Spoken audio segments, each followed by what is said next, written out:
لیکن کیا کریں جب 2 سال ان کی جو کارکردگی ہے پرفارمنس، اس کا موازنہ جب ہم P M L N government کے ساتھ کرتے ہیں میاں نواز شریف کی سربراہی میں، تو پھر یہ کہنا پڑتا ہے کہ نواز شریف کے پچھلے دور میں 2014 سے لے کر 2018 تک جو تاریخی ترقیاتی اور پاکستان کے عوام کی خوشحالی کے لیے جو اقدامات اور جو منصوبے تاریخ کی سب سے اہم ترین موقع کے اوپر اور بڑی برق رفتاری سے مکمل ہوئے، اس کی 72 سال میں اس کی کوئی دوسری نظیر نہیں ملتی.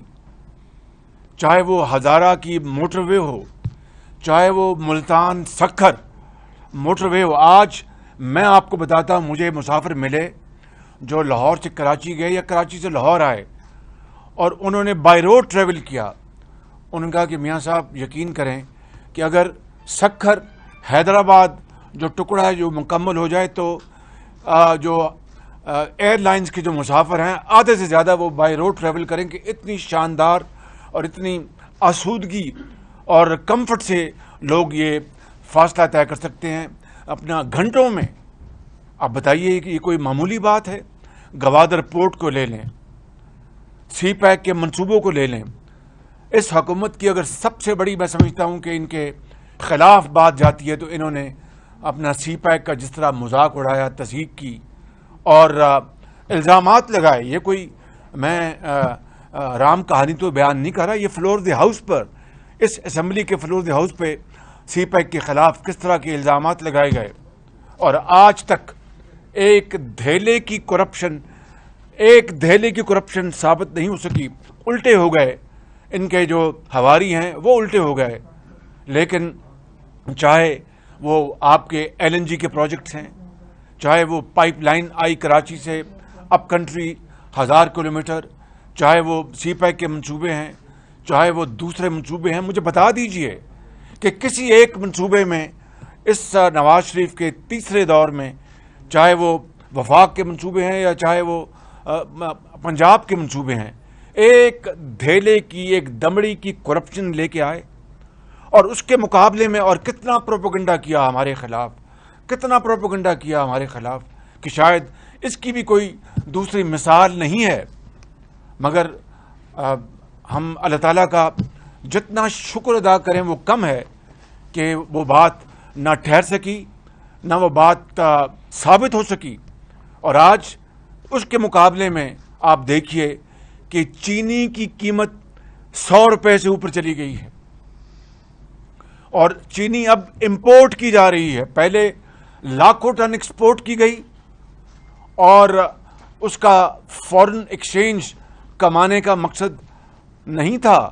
وہ روپیہ جو ڈی ویلیو ہو رہا تھا، روپے کی جو قدر میں کمی ہو رہی تھی، وہ ہر کلو جو چینی ایکسپورٹ ہو رہی تھی اس سے وہ ونڈ فال جو تھا وہ ان کی جیبوں میں جا رہا تھا.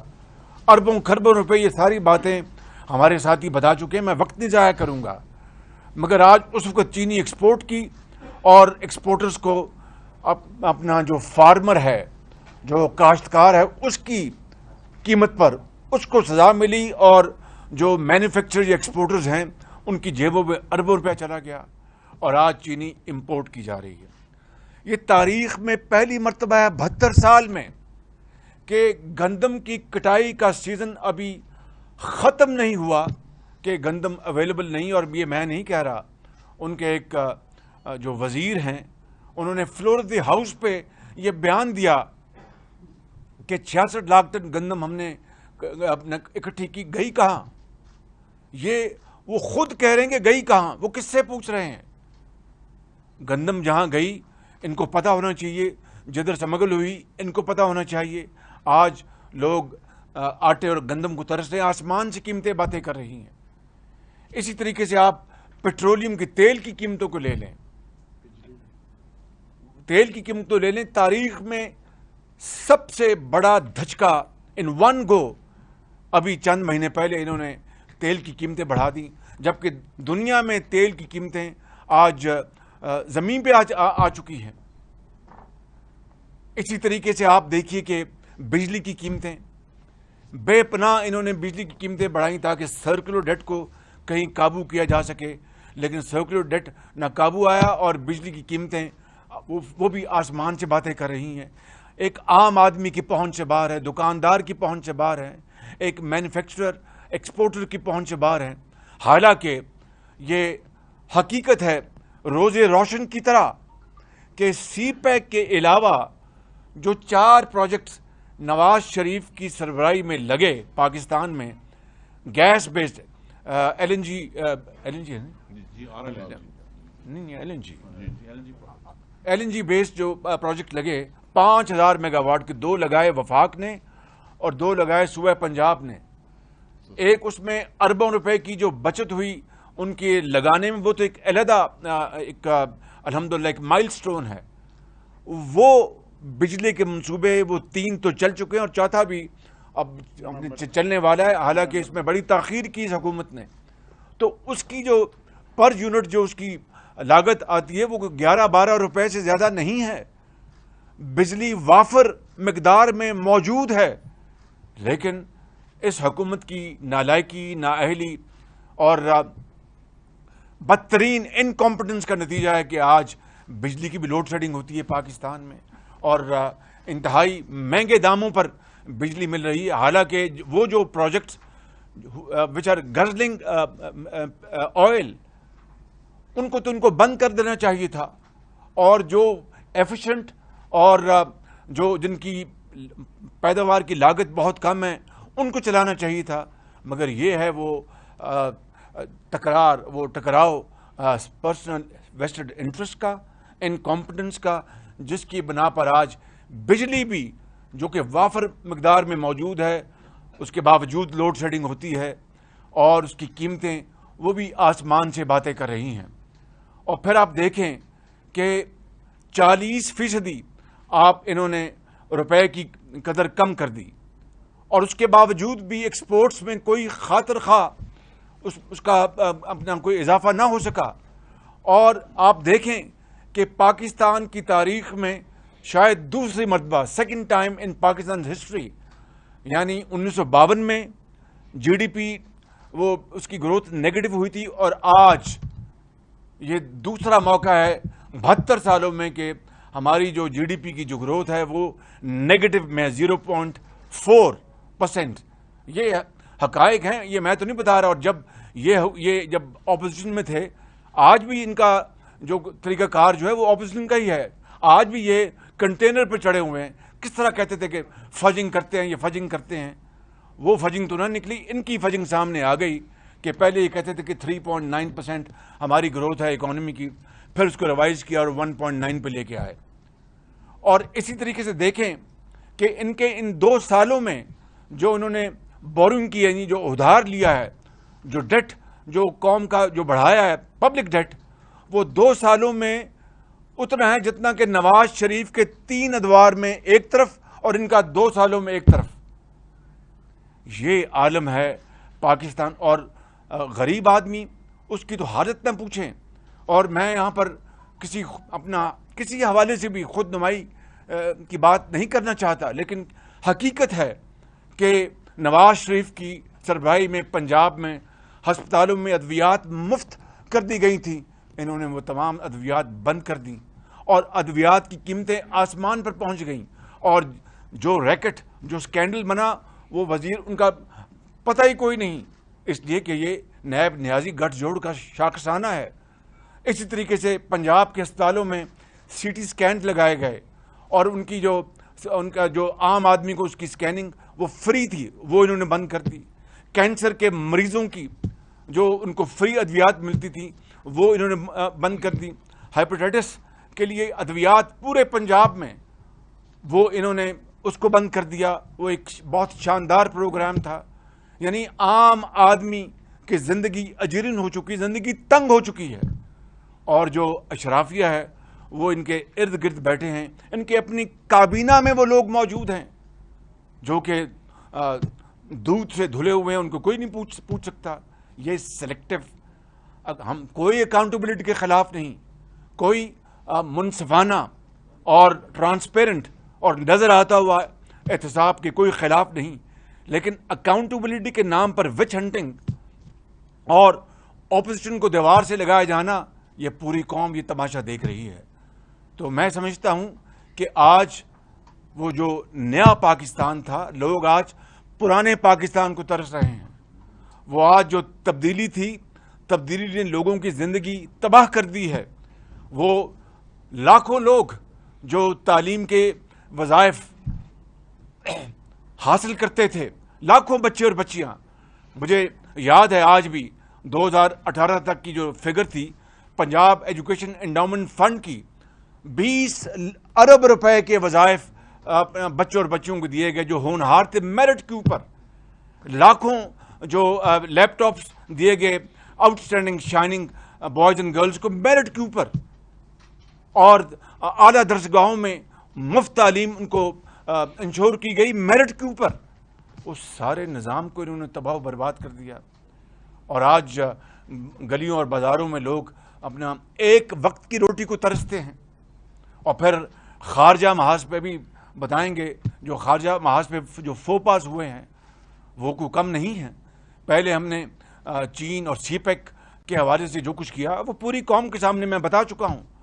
پھر ہمارے ایک انتہائی قریبی دوست سعودی عرب سے کے بارے میں جو وزیر خارجہ نے جو کچھ کہا وہ اتنا غیر مناسب تھا کہ جو عقل جو ہے وہ دنگ رہ گئی کہ ایک منجا ہوا آدمی اس طرح کی بات کس طرح کر سکتا ہے، اور کس طرح تعلقات اپنا ان سے بگاڑنے میں کس حد تک وہ چلے گئے۔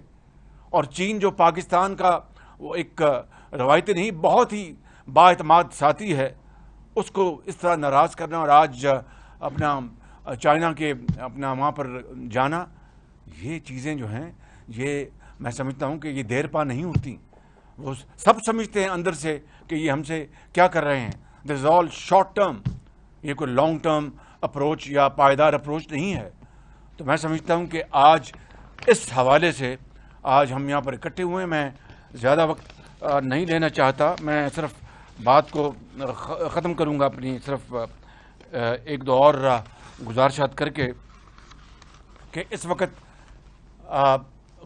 کووڈ سے آنے سے پہلے لاکھوں لوگ بے روزگار ہو چکے تھے، ان کی مکمل انکمپٹنس اور نالائکی کی بنیاد پر۔ کووڈ کے بعد تو ظاہر ہے کووڈ کا بھی ایک اپنا میسو نیگیٹو امپیکٹ ہوا ہے، اور اب لاکھوں لوگ اور بے روزگار ہونے جا رہے ہیں بدقسمتی سے۔ اللہ تعالیٰ I hope I am proven wrong, but حقیقت یہ ہے۔ اور پھر کاروبار ٹھپ ہے، دکاندار چلا رہا ہے، اور جو نیب نیازی گٹھ جوڑ نے پشاور سے لے کے کراچی تک پوری کی پوری جو ہماری جو انویسٹمنٹ جو کمیونٹی ہے اس کو خوف زدہ کر دیا ہے۔ افسر شاہی کام کرنے کو تیار نہیں، اور جو جس طرح کے الزامات دیے جا رہے ہیں، جس طرح کی دن رات، اور شبلی فراز جیسا میرے دل میں ان کے لیے احترام ہے، میرے وہ کولیگ ہیں، میں خود حیران ہوں کہ وہ کس کی زبان بول رہے ہیں شبلی فراز۔ تو کہنے کا مقصد یہ ہے میرے بھائیوں اور بزرگوں اور بہنوں کہ آج ہم اکٹھے ہوئے ہیں یہ بتانے کے لیے کہ جو کچھ یہ سلیکٹڈ گورنمنٹ کے لیے کیا گیا اور جو ان کو سپورٹ ملی ہے، اس سپورٹ کو اور انپریزیڈنٹڈ سپورٹ ملی، اس کے باوجود بھی یہ جو پاکستان جو اس طرح جا رہا تھا یہ نوز ڈائیو بدقسمتی سے جاری ہے، اور اٹ از انویٹڈ، اس میں کوئی ابھی تک کوئی رکاوٹ نہیں آئی، وہ بالکل نیچے جا رہی ہے، ہماری اکانومی نیچے جا رہی ہے، ہماری معیشت نیچے جا رہی ہے، ہماری ایکسپورٹس، پروڈکشن، ہماری انویسٹمنٹس، سب جس کی بات آپ کر لیں۔ تو کیا وہ پاکستان بہتر تھا یا یہ پاکستان بہتر ہے؟ یہ اس کی ساری تفصیل یہاں پر موجود ہے۔ میں نے آپ کا بہت وقت لیا، اور اس کے حوالے سے اب میں دعوت دوں گا خواجہ آصف صاحب کو۔ انہوں نے جانا ہے اسمبلی میں، ان کا بزنس ہے، یہ خارجہ کو بات کریں گے۔ میں ختاماً یہ عرض کروں گا کہ کشکول توڑنے یہ آ رہے تھے، آئی ایم ایف کا چیپٹر ختم کرنے جا رہے تھے، اور یہ کہہ رہے تھے کہ مر جائیں گے، آئی ایم ایف کے پاس نہیں جائیں گے، مر جائیں گے، قرضے نہیں لیں گے، 1 روپیہ بڑھتا ہے، ڈی ویلیو ہوتا ہے تو 100 روپے اوپر پڑتا ہے، اور اگر بجلی مہنگی ہے تو وزیر اعظم جو ہے سمجھ لیے خدا نخواستہ وہ چور ہے، اگر فلاں چیز مہنگی ہوتی ہے تو وزیر اعظم جو ہے وہ۔ آج ساری باتیں کہاں گئیں؟ آج قوم سوال کرتی ہے, پوچھتی ہے, اور پھر یہ کہہ دینا کہ جناب اپنا گھبراؤ نہیں, ڈرو نہیں اور فکر نہ کرو, اس طرح کیا لوگوں کے پیٹ بھر جائیں گے؟ اس طرح روٹی مل جائے گی؟ آج لوگ روٹی کو, ایک وقت کی روٹی کو ترس رہے ہیں. اللہ کرے کہ پاکستان کے حالات بہتر ہوں. We are responsible sensible opposition, اور ہمیں انہوں نے دیوار سے لگایا, اس کے باوجود گواہ ہے 2 سال کا ریکارڈ کہ فلور آف دی ہاؤس پہ میں نے اور میری پارٹی نے اور باقی اپوزیشن پارٹیز نے پھر بھی اپنا تعاون کا ہاتھ بڑھایا, لیکن جس طرح انہوں نے اس کو دھتکارا اور پایا حقارت سے اس کو دھتکارا, وہ بھی تاریخ کا حصہ ہے. اور اب یہ قوم کو بتائیں, اپنے رزلٹس بتائیں قوم کو, اور خالی یہ کہنا کہ میں NRO دوں گا اور فلاں نہیں کروں گا, کیا اس سے لوگوں کے پیٹ بھر جائیں گے؟ Thank you very much. Sir ایک دفعہ کھڑے ہو کے رپورٹ اگر آپ لانچ جی ایک دفعہ کھڑے ہو کے یہ رپورٹ ہے جی, آج ہم آپ کو ڈسٹریبیوٹ کریں گے.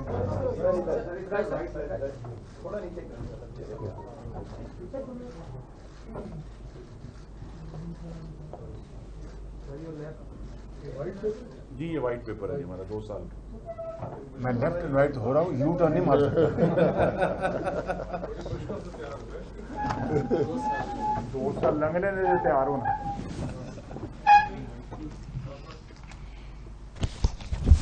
بسم اللہ الرحمن الرحیم.